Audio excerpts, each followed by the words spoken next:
Hello students. Today's chapter is Lost Spring, written by Anish Jung. This chapter is divided into two parts, continuing the author's first-hand experience with poverty and social evil prevailing in some parts of India. The first part described the plight of poor ragpicker of Simapuri. The second part described the miserable conditions of the bangle makers of Firozabad. ये chapter दो भागों में है और पहले भाग में दिल्ली के बाहर सीमापुरी में जो कूड़ा बीनने वाला समुदाय रहता है उनके बच्चों का वर्णन करेगा और दूसरा फिरोजाबाद में चूड़ी बनाने के व्यवसाय में जो बच्चे लगे हुए हैं उनके बारे में बताएगा. In this stories of stolen childhood, the first character is Sahib. He was a ragpicker from Seemapuri, Delhi. इसमें जो पहला कैरेक्टर है वो साहिब है और वो दिल्ली के बाहर सीमापुरी में कूड़ा बीनने वाले परिवार से संबंध रखता है. Sahib and his family hail from Bangladesh, but they left their home a long time ago in the hope of finding a better life. ये बांग्लादेश से आए हुए हैं और यहाँ एक थोड़ा बेहतर भविष्य के लिए दिल्ली के पास सीमापुरी में ये लोग रहते हैं और काम करते हैं कूड़ा बीनने का. The full name of Sahib was Sahib-e-Alam, which means Lord of the Universe, but he didn't know its meaning. It is irony of fate. इसमें जो साहिब नाम का लड़का है उसका पूरा नाम है साहिब-ए-आलम, जिसका मतलब होता है पूरे इस यूनिवर्स का राजा.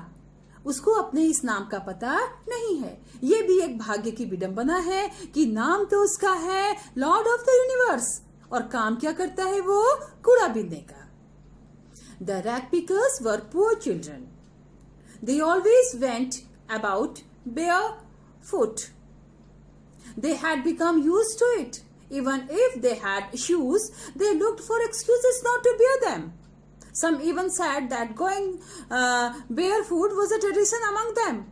ये बच्चे जो कूड़ा बीनने वाले हैं ज्यादातर ये नंगे पांव होते हैं और अगर इनके पास कहीं से शूज आ भी जाए तो ये इनके पास 10 बहाने होते हैं नंगे पांव रहने के. Once Sahib was wearing tennis shoes. एक बार साहिब ने अपने टेनिस वाले जूते पहने हुए हैं. Some rich boy had given these to him. These were discarded shoes. For Sahib, who walked barefoot, even these were a dream come true. तो ये किसी अमीर बच्चे के छोड़े हुए जूते हैं, discarded shoes हैं. लेकिन साहिब के लिए जो कि हमेशा नंगे पांव रहता है, ये किसी के दिए हुए जूते भी उसके लिए ऐसा है जैसे कि उसका कोई सपना सच हो गया हो. Sahib started working at the tea stall, but Sahib did not feel happy there because he was no longer his own master. Now he belonged to the man who owned the tea stall. अब कुछ समय के बाद साहिब जो है वो एक चाय की दुकान में काम करने लगता है, लेकिन वहां पर वो खुश नहीं है क्योंकि अभी तक तो वो अपना कूड़ा बीनने का काम करता था तो अपने काम का खुद वो मालिक था, लेकिन अब वो किसके अंडर में काम कर रहा है? चाय बनाने वाले चाय की दुकान वाले के यहाँ वो नौकर है. Here begins the second story. अब दूसरी कहानी, दूसरे बच्चे की कहानी शुरू होती है. बच्चों, Firozabad is the center of India's glass blowing industry, where generations after generations have been involved in this business. Firozabad Bharat का एक चूड़ी बनाने का केंद्र है और यहाँ गरीब तबके के लोग पीढ़ी दर पीढ़ी चूड़ी बनाने के व्यवसाय से जुड़े होते हैं. Workers in the glass bangle industry have to work in very high temperatures. इनको बहुत ज्यादा तापमान में भट्टियों में काम करना पड़ता है. They work in dingy cells without air and light.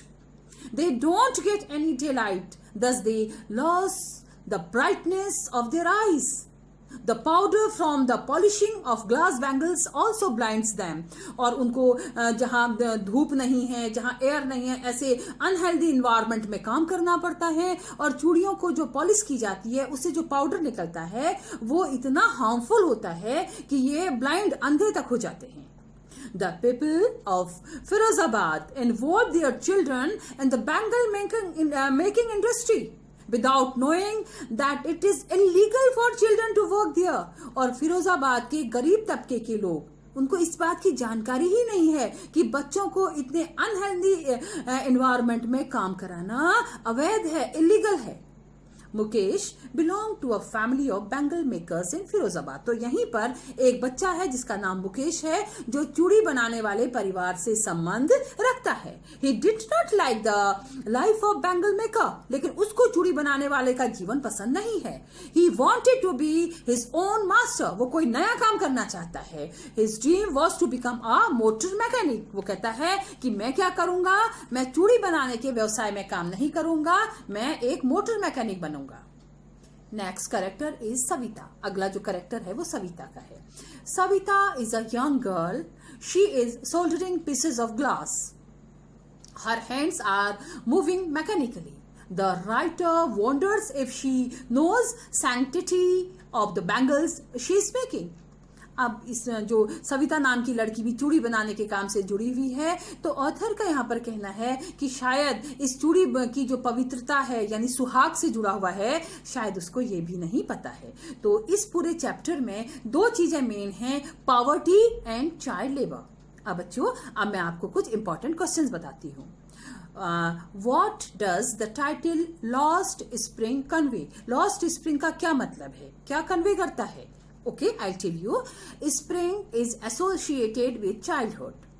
Just as spring is the season when flowers bloom, similarly childhood is the period when an individual blooms and grow. Actually क्या होता है, जो spring का समय होता है, बसंत ऋतु होती है, उस समय फूल खिलते हैं, और उसी प्रकार किसी इंसान के जीवन में उसका बचपन एक spring के समान है, जहां पर वो खिलता है और बढ़ता है। Anish Jung here present the horrific truth about the life of children in India who are victims of child labor and are not allowed to grow and bloom freely. Their childhood or spring time is lost. तो भारत में ये जो गरीब तबके के बच्चे हैं, उनको एक जो बेसिक नीड्स ऑफ लाइफ है वो नहीं मिल रही है, और न वो खिल पा रहे हैं, न ग्रो कर पा रहे हैं।